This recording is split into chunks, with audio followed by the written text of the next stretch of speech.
Good morning everyone and welcome back to Craft Eccentricity. As usual, I hope everybody has a wonderful day today. I've got three things to show you today, one of which turned into multiple things. But first of all, I will explain my excitement the other day about getting a new set of dies. I actually got my tracking number incorrect, so apparently I should be getting those on Friday or Saturday, so fingers crossed I'll be able to show that to you on Monday next week. So first up, I got this set of heart-shaped tags that can be turned into a book, and I'm going to measure those for you because what I did was I cut them all out and here they are. I just used some pink paper, but it would be great as a little photo album. You get a little score line across the heart there so that you can fold it back and turn them into pages. And the back page is quite large. And there are 2, 3, 4, 5. There are 6 in the set. So I just thought it was really sweet. You can use a book ring or some ribbon or something to hold them all together. Make it all one size, or you can just use the tiny one on packages or something like that. So I'm going to measure the huge heart for you, and then I'll measure the smallest one.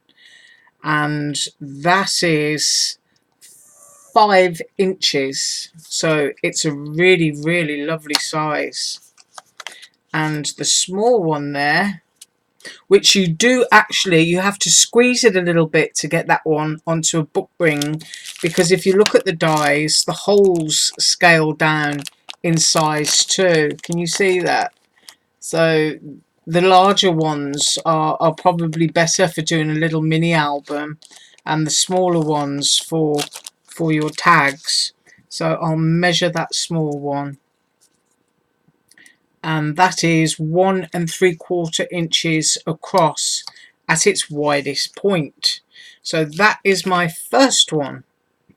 My second one is a bag of bits. Yes, here's my bag of bits. I actually tore the top off it, so I'm going to have to find a sheet of magnet before I put it in my box.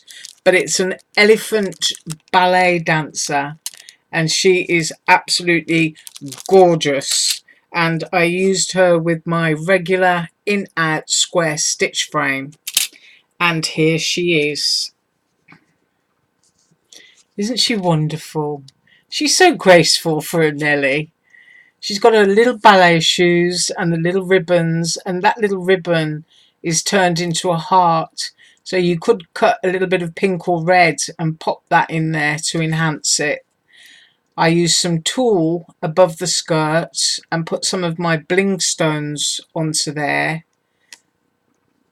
I used my grey AliExpress Touch 5 markers to do the shading and the cheek.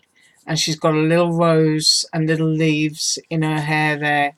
I just think she's absolutely gorgeous. Just really sweet. The head is cut in Dollar Tree foam board, and the skirt is cut, or should I say tutu is cut in Dollar Tree foam board. The rest is cut in regular cardstock, so that you've got the dimension, of course, because the head usually comes forward from the body, and that's why I used it that way. The cardstock there behind is from Tuesday Morning, and the pink is from one of those multi-packs that I'm always telling you about from Michael's. But I just think she's absolutely adorable. So that is my second one. And my third one is something that turned into many things. And first of all, I will show you the die. No, I won't. I'm going to measure Nelly. Which tells you where my brain is. Okay, she is 4 1/4 inches from the top points of her hair here to the tip of her toes. And then if I go across, her largest points are her ears, and she is 3 1/4 inches again. So I'll just pop her down. Right, now as I was saying, my third die turned into many things. So I'm going to show you that. Here it is. I saw it on the website, and the first thing that came to my mind was this is going to be brilliant for doing bumblebees, skeps, beehives, and I can do it in all sorts of honey and gold colours, and I'll be able to put my bee critters on there, and it would be lovely. And of course, alternatively, I'd be able to use it to cut scraps so that I could slot hexagons back in there, and I'd be able to you know, make a little patchwork quilty background, which would be great for little teddy bears and rabbits and things like that. But then I started cutting it out, and I digressed enormously, and I must say that this die cuts in, it doesn't cut out, so it will cut the design into the paper, which means you can have a frame size however big you want it to be. It can be the size of a whole sheet of cardstock. So let me measure that first before I amble away. And the design cut is 4¾ inches by just under 3 inches.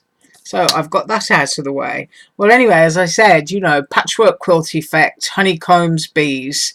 And then when I cut it out, I thought, And so I went back and I cut another one out. And what happens is when you layer 2 of these, or even 3 of these, which I didn't do the 3, I only did the 2, you start getting different shapes and patterns. So I'm going to show you exactly what I mean. And I created 4 tags, and these were created by cutting out 2 of this. That is the first design. So that is just 2 of those hexagon plates there, put together and then shifted.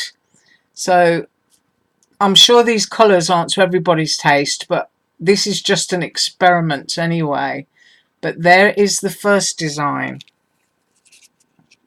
Here is the second design, which is really cool. I'll move that one there so that you can see them as I move them around. I apologise for the camera, very grey outside again.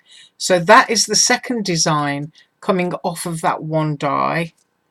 This is the third design coming off that die.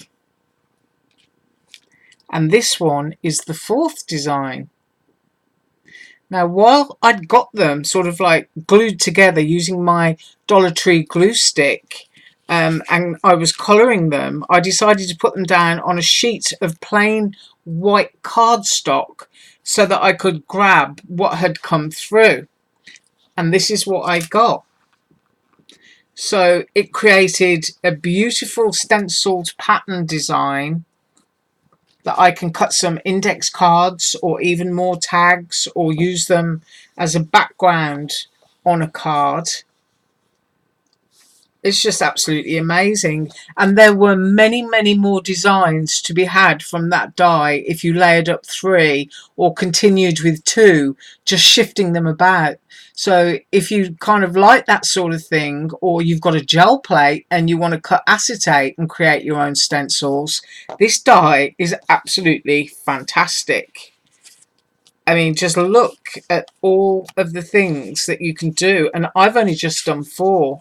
I mean, I could have done 8, but I thought 4 is enough to show you. I don't want to bore anybody, but that is a great use from one single die. So if you like your geometrics, I highly recommend this, because not only can you do that, but you can keep splitting it down the middle, cutting a little bit off and bringing it in until you've got a 3-layered effect die.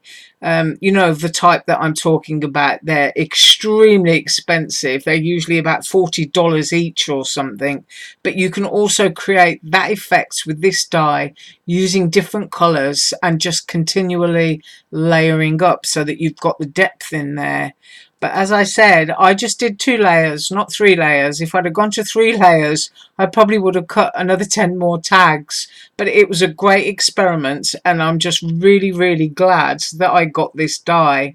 So this one is a great buy because you can do a lot with it. And what I used to do that was I cut the 2 frames out, used my Dollar Tree glue stick. I stenciled the colour onto there so that I could save my paper, and then I glued it onto plain cardstock, and then I used my AliExpress tag die to cut through the whole thing. So that's how I did the tag, and I used a sparkle pen because I was just playing and experimenting last night. So that is what I have for you today, and as usual, all links are below. I hope your day is wonderful, and I will see you tomorrow. Bye.